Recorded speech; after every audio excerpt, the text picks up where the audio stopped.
Eu estou ansioso demais para entrar agora numa máquina do tempo e viajar para anos atrás e conhecer o início, a história de onde surgiu essa bomba chamada Pastora Mel Lopes. Essa bomba foi ótima.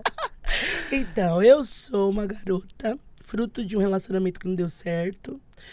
Minha mãe era casada, tinha minha irmã de 4 anos, ficou grávida de mim, 5 meses, separou do meu pai. E aí foi morar na casa da minha avó. Na verdade, minha avó criou eu e minha irmã. Minha mãe só trabalhava 18 horas por dia pra não faltar nada pra mim, nem pra minha irmã, de uma forma, né, sucinta, humilde, mas minha mãe muito batalhadora, né? E nós fomos criados dentro da cultura da religião africana, né? Minha avó era candomblessista.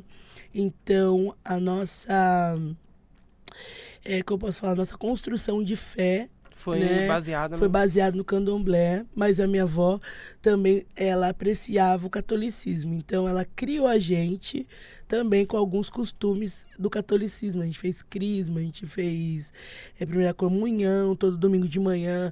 Ela acordava a gente 6 horas da manhã e levava a gente lá na missa, mesmo sendo, né, candomblessista. Minha avó, uma mulher muito guerreira, criou 5 filhos sozinho. O meu avô morreu muito cedo, ela veio de Minas. Foi a primeira moradora da nossa vila, onde a gente morava, São Bernardo, Rua de Ramos, Vila Vivaldi. E ela é uma mulher de muitos princípios, né?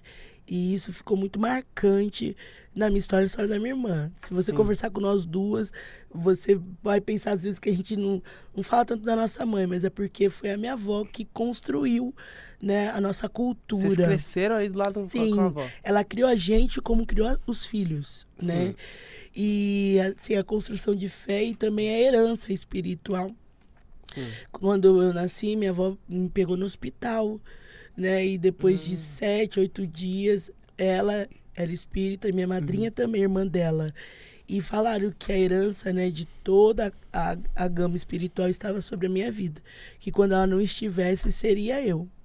Porque, na verdade, o campo espiritual, ele se interliga. E a palavra do Senhor nos fala isso, né? Quando um escolhe a boa escolha, vai abençoar até a 1000ª geração. A minha avó não nasceu espírita. A minha bisavó era crente de não ver televisão, aquela crente mesmo da época, tipo, Deus é amor. Só que a minha avó passava muito mal. Casou com um italiano, meu avô era branco, de olho azul. Minha avó negona de olho mel. Meu avô levou minha avó pro espiritismo. Porque via ela passando mal, não melhorava. E aí a família ficou anos dentro da cultura. Porque era onde a minha avó se sentia melhor, porque ela passava muito mal.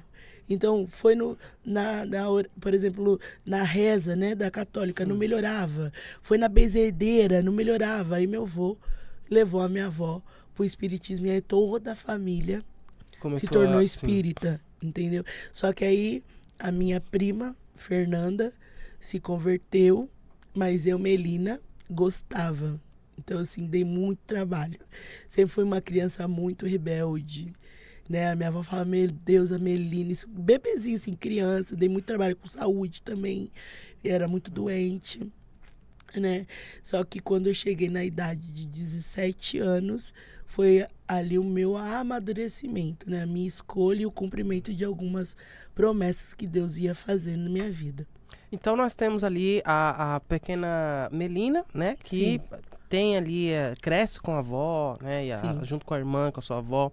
Tem o contato com a religião, se torna, né? Começa a praticar, a viver. Não, praticar não, minha avó. Ainda não praticava? Não, minha avó não deixava. Assim, a gente tinha o acesso ao toque, né? A gira, tudo, mas, por exemplo, o candomblé tem algumas coisas que são restritas. Mulher não pode, né? Criança não pode. Ah, sério? Há um nível de respeito muito grande. Criança não faz bagunça, fica sentado, entendeu? Então, assim, eu acho importante falar isso porque às vezes eu vejo muito cristão falando de coisas que eles não imaginam do que eles estão falando, né? Então, muitas coisas que hoje eu respeito muito dentro da Bíblia, dentro da casa do Senhor, foi porque eu fui construída lá. Né? Foi me inserido esse nível de responsabilidade, esse nível de respeito, né? Então a minha avó, quando a gente era pequena, fazia os passes, A minha irmã, na adolescência, passava muito mal. A Fabiana tinha visão e passava por alguns terrores. Ela sentia apertar a garganta dela. Tem noção, nós duas sempre foi gordinha. Sim. Nós dormíamos, eu dormi 7 anos com a minha irmã numa cama de solteiro, e com a luz acesa, ela não conseguia apagar a luz. Se apagasse a luz, ela via os pés, ela via a entidade descendo, falando que ia levar ela. Ela sempre teve, então, Sim, essa visão. Só que a minha avó, ela nunca quis que a gente fosse interina no candomblé, porque ela sabia o que ela passava. E ela não queria que eu e minha irmã estivesse debaixo daqueles princípios. Então, ela sempre levou a gente pro catolicismo. Aí a Fabiana ficou jovem, ela falou, vai procurar outra coisa, não quero você inserida nisso. Pelo nível de sacrifício, pelo nível de cobrança, porque não é uma coisa fácil, né? E eu, pelo contrário, eu sempre gostei. Então, por exemplo, tava arrumando o batalhão, que ia ter um toque, uma saída de santo, e não podia mexer nas comidas. A minha avó ia se arrumar, ela já sempre vinha correndo, porque ela sabia que eu ia estar onde? Mexendo, querendo comer. Que eu não tinha medo. Já minha irmã não, minha irmã tinha medo. Minha mãe tinha medo. Só ia lá quando realmente as entidades mandavam chamar, porque tinha que dar um passe, porque tinha que trazer um recado. Eu não, eu sempre estava inserida. Eu sempre queria estar ali, sempre gostei do mundo do ocultismo, né, do mundo espiritual. Quando, assim, com 10 anos, eu comecei a cultuar bruxas pequenininhas. Com 10 anos? Tinha várias bruxinhas no meu quarto e os gnomos. E eu colocava maçã pra eles comerem. Aí eu punha de costa, né? Porque tinha que colocar de costa. Quando eu voltava, eu tava de frente. Eu achava aquilo super legal. A minha mãe ficou doida um dia que ela colocou a bruxa de costa. A bruxa, quando voltou, tava de frente. Aí minha mãe, isso daqui não vai ficar aqui. Jogou minhas bruxas fora. Eu gostei. Pra você era normal? Adorava. Porque assim, quando ia tomar banho, nova, isso eu tinha uns 7 anos, eu sempre via o Senhor. Ele sempre vinha conversar comigo. E lá na casa da minha avó não tinha box, era aquelas cortinas. Sim. E aí eu fechava a cortina e falava, o senhor não vai me ver, eu vou tomar banho. E eu conversava com ele, que eu tava conversando com você. Minha avó ficava, o que você tá falando? Não tem ninguém nesse banheiro, abre essa porta, abri a porta. Eu falei, vó, ele tá sentado aí. Eu via num moço branco, um senhor, com a barba branca, ele tinha a feição muito boa, ele me fazia rir. Então eu tinha a visão já aberta. Eu ia na venda com a minha avó conversando e ela falava que eu olhava pro lado assim e eu via pessoas que viveram muito antes de mim. Tipo, na adolescência da minha mãe. E eu dava tchau, que a pessoa dava tchau pra mim. E a minha avó falou, tá dando tchau pra quem? Não tem ninguém ali. A vovó, tem uma pessoa assim, eu descrevi a pessoa. Essa pessoa morou aqui. A sua mãe tinha 8 anos, 9 anos, impossível você estar vendo essa pessoa. E você via? Eu via. E aí ela ia lá na igrejinha da nossa vila, acender vela, falando que a alma tava solta. Ai, é alma perdida, vou acender uma vela. Ela ia lá, acendia a vela, porque eu via, não tinha medo, eu gostava. Então eu entendo hoje, depois de tudo que eu já passei, que eu já tinha uma missão estabelecida, porque a gente já nasce com um propósito. A palavra de Deus fala que antes de você ser formado no ventre da tua mãe, eu já te conheço. E antes de você sair, eu já te constituí.